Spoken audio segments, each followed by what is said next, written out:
ನಡೆಸಿದ್ದನು ವಣಿಕರುಷಭದತ್ತನು ತನ್ನ ಜೀವನವನು ಸಾಧು ಮಾರ್ಗದಲ್ಲಿ ಪೂಜಿಸುತ್ತ ಪಾರ್ಶ್ವನಾಥ ಭಗವಾನನು ಭಕ್ತಿ ಭಾವದಲ್ಲಿ ಅಂತೆ ಗುರುತಿಸುವುದ ವತ್ಸದೇಶವೇ ಮಹಾಧಾರ್ಮಿಕ ನಿಂದನವನನು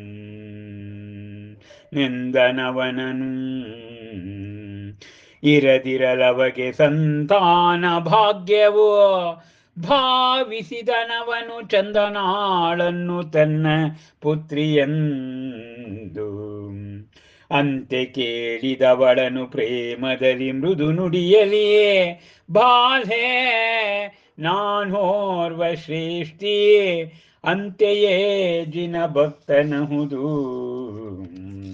ಹೆಸರೇನು ನಿನ್ನದು ಹೇಳು ಮಗುವೆ ನಿನ್ನದಾವೂರು ಬಂದೆ ನೀನೆಂತು ಈ ಅರಣ್ಯಕ್ಕೆ ಯಾರವರು ನಿನ್ನ ಹೆತ್ತವರು ತಿಳಿಸಿದರೆ ನೀ ನನಗೆ ಕರೆದೊಯ್ದು ತಲುಪಿಸುವೆನು ಆ ನಿನ್ನ ಮನೆಗೆ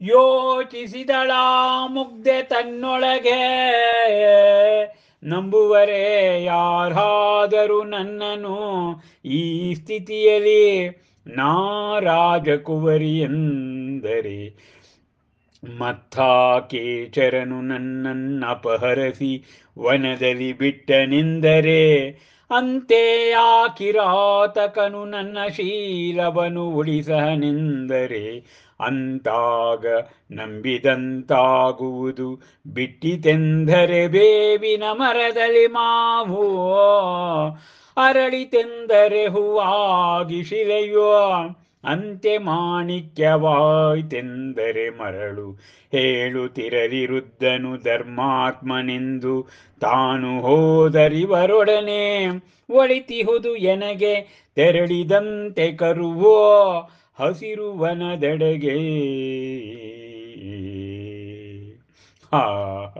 ಮಹಾಕವಿ ಡಾಕ್ಟರ್ ಲತಾ ರಾಜಶೇಖರ್ ಅವರು ಶ್ರೀ ಕೇವಲ ಜ್ಞಾನ ಕಲ್ಯಾಣ ಸಂಪುಟದ ಕ್ಲೈಮ್ಯಾಕ್ಸ್ ಅಲ್ಲಿ ಮಹಾವೀರ ಮಹಾದರ್ಶನವನ್ನ ಕೊಂಡೊಯ್ತಾ ಇರೋದೇ ಒಂದು ವೈಚಿತ್ರ್ಯ. ಅಬ್ಬಾ, ಆ ಋಷಭದತ್ತ ಎನ್ನುವ ಶ್ರೇಷ್ಠಿ ಅತಿ ಹೆಚ್ಚು ಬೆಲೆಯನ್ನು ನೀಡಿ ಚಂದನೆಯನ್ನು ಪಡ್ಕೊಳ್ತಾನೆ. ಅಷ್ಟೇ ಅಲ್ಲ, ಋಷಭದತ್ತನ ಬಗ್ಗೆ ಇಲ್ಲಿ ಉಲ್ಲೇಖ ಮಾಡ್ತಾ ಇದ್ದಾರೆ ಮಹಾಕವಿಗಳು. ಅವನು ಸಾಧು ಮಾರ್ಗದ ಜೀವನ, ಅವನು ಶ್ರೇಷ್ಠಿ, ಮಹಾರಾಜರಷ್ಟೇ ಶ್ರೀಮಂತ. ಅವನು ಆ ಸಮಯದಲ್ಲಿ 23ನೇ ತೀರ್ಥಂಕರನಾದಂತಹ ಭಗವಾನ್ ಮಹಾವೀರರನ್ನ ಭಕ್ತಿಯಿಂದ ಭಗವಾನ್ ಪಾರ್ಶ್ವನಾಥ ತೀರ್ಥಂಕರರನ್ನ ಭಕ್ತಿಯಿಂದ ಪೂಜೆ ಮಾಡ್ತಾ ಇದ್ದ. ಯಾಕೆಂದ್ರೆ ಆಗಿನ ಕಾಲದ ಅಂತಿಮ ಅಂದ್ರೆ 23ನೇ ತೀರ್ಥಂಕರ ಯಾರು ಅಂದ್ರೆ ಪಾರ್ಶ್ವನಾಥ, ಅವರನ್ನೇ ಪೂಜೆ. ಈಗ ನೋಡಿ 24ನೇ ತೀರ್ಥಂಕರರು ಮಹಾವೀರ ಇದ್ದಾರೆ ಅಲ್ವಾ. ಹಾಗೆ ಪಾರ್ಶ್ವನಾಥ ತೀರ್ಥಂಕರರನ್ನ ಭಕ್ತಿ ಭಾವದಲ್ಲಿ ಪೂಜೆ ಮಾಡ್ತಾ ಇದ್ದ. ಇಡೀ ಆ ವತ್ಸ ದೇಶವೇ ಅವನನ್ನು ಒಬ್ಬ ಮಹಾಧಾರ್ಮಿಕ ವ್ಯಕ್ತಿ ಅಂತ ಹೇಳಿ ಕೊಂಡಾಡ್ತಾ ಇದ್ರು. ಸರಳ ಸಜ್ಜನಿಕೆಯ ಸರದಾರ ಅಂತ ಹೇಳ್ತಾ ಇದ್ರು. ಆದರೆ ಅವನಿಗೆ ಸಂತಾನ ಭಾಗ್ಯ ಇರಲಿಲ್ಲ. ಚಂದಳನ್ನು ನೋಡಿದಾಕ್ಷಣ ಅವಳನ್ನು ತನ್ನ ಪುತ್ರಿ ಎಂಬುದಾಗಿ ಬಗೆದ. ಮತ್ತೆ ಅವಳನ್ನು ಪ್ರೀತಿಯಿಂದ ಕೇಳ್ತಾನೆ ಮೃದು ನುಡಿಯಲ್ಲಿ, ಬಾಲೆ, ನಾನು ಓರ್ವ ಶ್ರೇಷ್ಠಿ, ವ್ಯಾಪಾರಿ, ನಾನು ಜಿನಭಕ್ತ. ನಿನ್ನ ಹೆಸರೇನು ಹೇಳು ಮಗುವೆ, ನಿಂದು ಯಾವ ಊರು, ಈ ಗೊಂಡಾರಣ್ಯಕ್ಕೆ ನೀನು ಹೇಗೆ ಹೋದೆ, ಅವ್ರ ಜೊತೆ ಯಾಕೆ ಸಿಗಾಕೊಂಡೆ, ನೀನು ಹೆತ್ತವ್ರು ಯಾರಾದರೂ ಇದ್ರೆ ತಿಳಿಸಿದ್ರೆ ನಾನು ನಿನ್ನ ಮನೆಗೆ ತಲುಪಿಸ್ತೀನಿ ಅಂತ ಹೇಳಿ ಹೇಳ್ತಾನೆ. ಆಗ ಮುಗ್ಧೆ ಯೋಚಿಸ್ತಾಳೆ, ನಾನು ರಾಜಕುಮಾರಿ ಅಂತ ಯಾರಿಗಾದ್ರೂ ಹೇಳಿದ್ರೆ ಯಾರು ನಂಬ್ತಾರೆ? ನಾನು ರಾಜಕುಮಾರಿಯಾಗಿದ್ದೆ. ಒಂದ್ಸರಿ ನಾನು ನನ್ನ ಉದ್ಯಾನವನದಲ್ಲಿ ಸಂಚರಿಸ್ತಿದ್ದಾಗ ಒಬ್ಬ ಯಕ್ಷ, ಕೇಚರ ಎನ್ನುವ ಯಕ್ಷ ನನ್ನನ್ನು ಅಪಹರಿಸ್ಲಿಕ್ಕೆ ಹೋಗ್ತಾನೆ. ಆಗ ಅಪಹರಿಸ್ಲಿಕ್ಕೆ ಹೋದಾಗ ನನ್ನನ್ನು ಅರಣ್ಯದೊಳಗೆ ಬಿಟ್ಟಾಗ ನನ್ನ ಕತೆ ಹೇಳಿದರೆ ಯಾರು ನಂಬ್ತಾರೆ? ಈಗ ನಾನೇನಾದರೂ ಇವನಿಗೆ ನನ್ನ ಕತೆ ಹೇಳಿ ಮತ್ತೆ ಆ ಕಿರಾತಕ ನನ್ನನ್ನು ಮತ್ತೆ ಆ ಯಕ್ಷ ಮತ್ತೆ ನನ್ನನ್ನು ಕೊಂಡೊಯ್ದು ಬಿಡ್ತಾನೆ.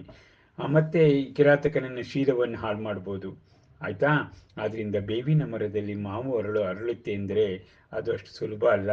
ಆಯ್ತಂದ್ರೆ ಮಾಣಿಕ್ಯವಾಯ್ತೆಂದರೆ ಮರಳು. ಆಯ್ತಾ. ಮಾಣಿಕ್ಯ ಮರಳಾಗಕ್ಕೆ ಸಾಧ್ಯ ಇಲ್ಲ. ಆದ್ರಿಂದ ನಾನು ಇವನ್ ಜೊತೆ ಹೋದ್ರೇನೆ ಒಳ್ಳೇದು ಅಂಥೇಳಿ ಹಸಿರವನದೆಡೆ ಅವನ ಮನೆ ಇರತಕ್ಕಂಥ ನಗರ ಪ್ರದೇಶದ ಎಡೆಗೆ ಚಂದನೆ ಹೊರಡ್ತಾಳಂತೆ.